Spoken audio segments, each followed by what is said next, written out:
Now, we are with this brand new Nissan GTR. It's the 2011 model. It's not actually out yet, or is it out yet? No, they're available to order now, and first deliveries will be end of February, early March. Okay. Tell us a bit about this beast and the performance and everything about it. Well, the car is... When the car was launched in 2007 at the Tokyo Motor Show, the guy who's Mr. GTR, Mizuno-san, said it'll take 3 years really to fine-tune this car to how we would really want it. And he's had 3 years to sort of, as a gestation period, to look at every element of the car and how we could improve it. And this is the final result. It doesn't look a great deal of difference, but there's been so many modifications and changes, just subtle ones, that have really improved its performance. Let's get to the nitty-gritty, what the fGear viewers want to know about. You're 0 to 60 times, a little bit hush-hush at the moment. Your expert opinion? Well, the 0 to 60 times at the moment, about 3.6 seconds. Because we've got a power hike up from 475 brake horsepower to 520, because the torque has improved from 435 to 450, because we now have what could loosely be termed as launch control, but we have an acceleration system. It's our VDCR acceleration system. So the VDCR acceleration system is your version of launch control? It's what other people have loosely called launch control. Right. We at Nissan won't call it that, but as it has that, and now it's covered by warranty, that all those elements are going to combine, and I am absolutely sure that when we get the European homologation figures, that the 0 to 60 time will reduce quite considerably. To? I can't say that. Roughly? We won't hold you to this. I couldn't possibly comment.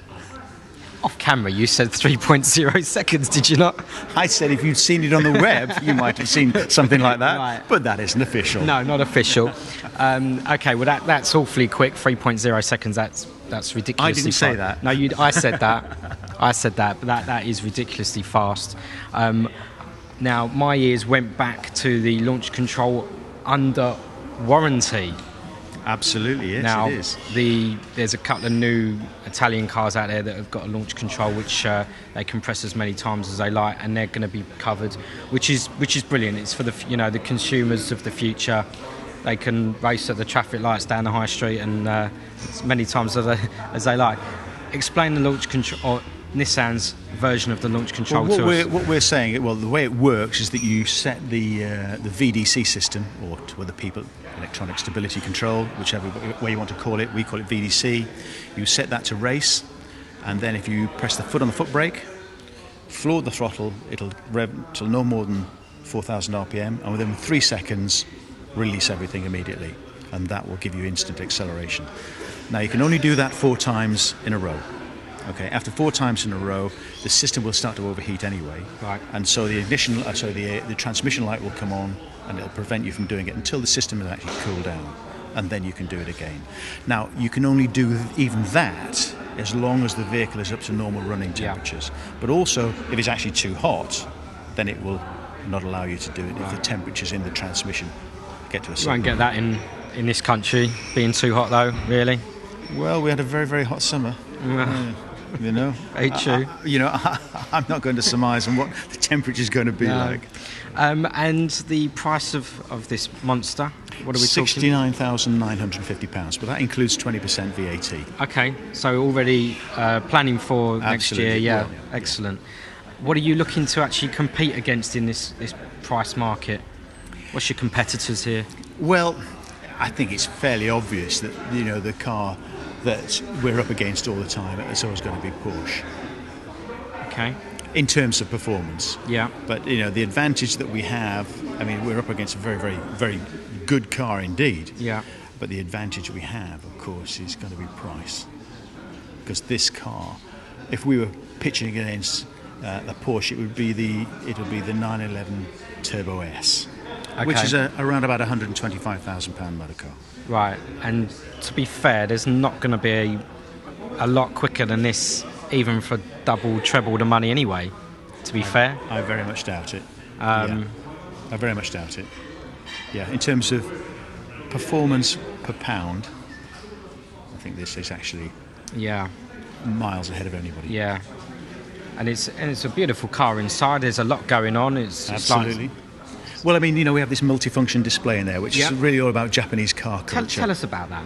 Well, the people who actually manufacture it's a company called Polyphonic, and they actually do the sort of games, the GT racing games. Right. Okay. Okay. And it's the same people behind it, and it seems to sort of reflect Japanese car culture, to have as much information as possible. Right. Now, there is a massive amount of information that you can choose on that, and it's very, very user-friendly, to actually play around with the dials and put different dials on and to see what's happening.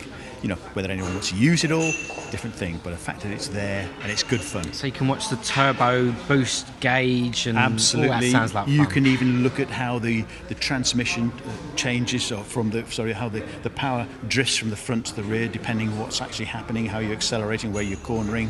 You can see that happening. You can look at the way you're steering, you're braking, G-forces, all sorts of things like that. Excellent. And for the existing GTR owners that are watching this at the moment, I understand you've got a couple of new colours. Yes, we have. We have the blue. The beautiful blue. Yeah, the beautiful blue, which is replacing a titanium grey. Right. And we have a metallic black instead of the solid black, which is a Kura black, which we had before. So there's more of a range for the customer now. Yeah. Well, the range is the same. We've still got the same number of colours, but this is this beautiful blue that we've actually introduced, which is completely new. We didn't have a blue before. Now, how many are you looking to sell of the GTR next year? Next year we predict probably about 400 units throughout the year. It does depend on customer demand, but 400 units I think is realistic. Is there a specific colour or typical model or anything like that would be a bigger seller than another one? Any spec that sort of springs up? Well, it'd be interesting to see. I mean, this is the new blue, particularly for this model year car. So let's see how the public interest, how much they like it. We predict it's going to be quite a big seller. Alternative to that would be the black, which now goes metallic. So probably the two big sellers will be those, but still have the usual choices of reds and whites and greys and silver. Tell us about the running costs on a Nissan GTR 2011 spec. For servicing, for instance, what would it be annually? Service times haven't changed on the car. It still stays at 6,000 miles or 6 months, whichever is the soonest.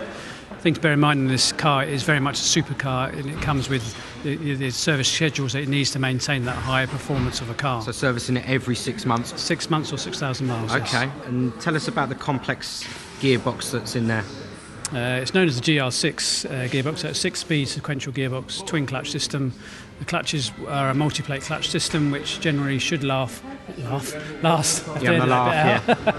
Should last a long, quite a bit into the life of the car. Now it does depend how you drive it. This car now has got launch control, so it puts a lot of stress onto the clutch plates. If you hold the brake pedal down and the throttle for a long continuous time period before you release it to go, that's going to make a big difference in terms of the longevity of those clutch plates. But use sensibly, use it well, and those clutch plates will hardly ever need to be replaced. The vehicle itself has got a transaxle, so the gearbox transaxle system is all at the back. So you got engine at the front, carbon fibre prop shaft that goes to the back end of the car where the gearbox and the differential sits. So that helps with the weight distribution of the car. The brakes themselves, as the talk just mentioned, the front brake disc has now been enlarged slightly to improve any resistance to fade and performance driving that little bit more than the current vehicle. Excellent. Well, it is a real beauty, Terry, must say. Thank you, and I bet you will. And good luck with the 400. I'm sure you'll sell 1,000. Thank you for joining us on fGear. Thank you. Now, top speed and 0 to 60, we're not really getting much feedback officially. Mm-hmm. In your experience and your knowledge, which is obviously up there at the top, what would you estimate the 0 to 60 time to be? The current one is 3.5 seconds, and the new one we're led to believe it's in the region of 3 seconds. 3 seconds flat. 0 to 62. That's impressive stuff. Mm-hmm. And the official figures have not been released, but this is just that's through the grapevine kind of thing. That's quite mind-blowing, really. Yeah, very. Top speed? Top speed, they haven't actually said yet, in the region of 195. Yeah. Okay, so running costs on a car like the GTR. We already know that you're going to be servicing this every 6 months. Mm-hmm. give us a price, just as a rough cost, as an annual service, six half annual service, what it would cost. I mean, your first annual service isn't, well, 6 monthly one isn't that dear. It's just the price of a normal service, really. You're probably looking at about £400 or £500. And then your next one, just a tad dearer. And that, it's only when you get onto the later years, then they tend to get expensive. If you need brakes, you're talking into the thousands then. Are they ceramics? No, you do get a V-spec, which are ceramics, but these are not. They're just normal. Okay, because obviously the ceramics are going to be a little bit more, to say the least. Yeah, they were saying there was like an upgrade to go for ceramics on this one, £30,000 upgrade to go for ceramics. But then, I've been on the track with this, and the recovery rate is so quick. And the new £30,000 for some brakes, to be fair, is a lot of money. You could buy this Nissan 270Z for that, because it's been reduced from 35 to. But then you get yourself the V-spec, and they come already with those brakes. Okay, this branch here is a new branch to Nissan itself. It's been here in this facility for about 12 months now.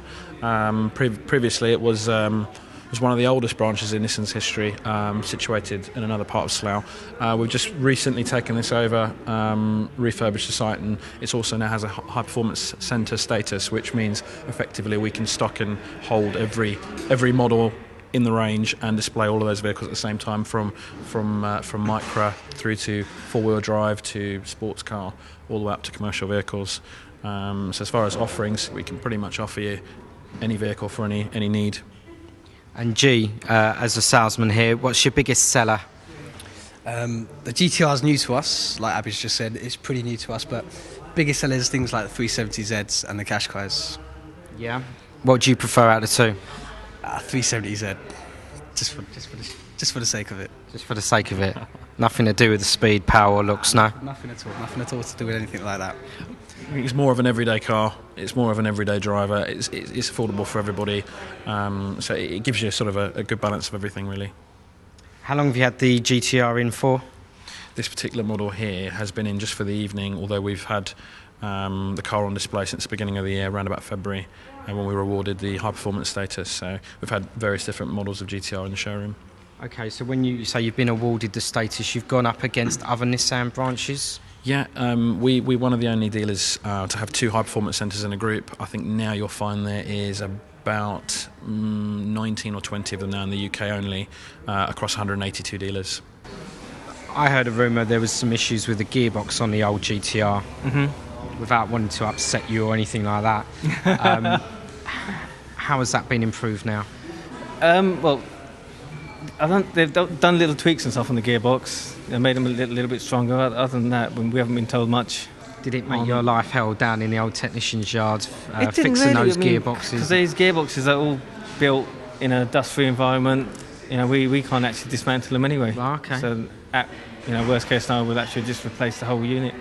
What would a new clutch be for one of these? It's all internal. Everything's internal. So you can't change a clutch. You can't change the clutch? No. They're not designed to wear out. It's not as if a few years' time you're going to need a new clutch. Really? That's interesting. It's an automatic, but with a clutch. What can go wrong with the clutch, maintenance-wise? Is there anything that's... There's nothing to go wrong with clutches, no. What, you've got a lifetime guarantee? Pretty much. As you can tell, my head's really struggling to gather that information and process Obviously, if you're going to race them day in, day out on the track, things are going to wear out. But this is the future. This is the future. Okay, I'm going to really ask a stupid question. What about cam belts? Does that exist on one? No, they don't exist have either. Cam belts. No, it's all chain driven. Chain driven. I like chain driven. I'm a fan. Okay, so this is quite good. This is all sounding good. Anything else you want to add to the GTR's impressive form here? If you get the chance to drive one, drive one.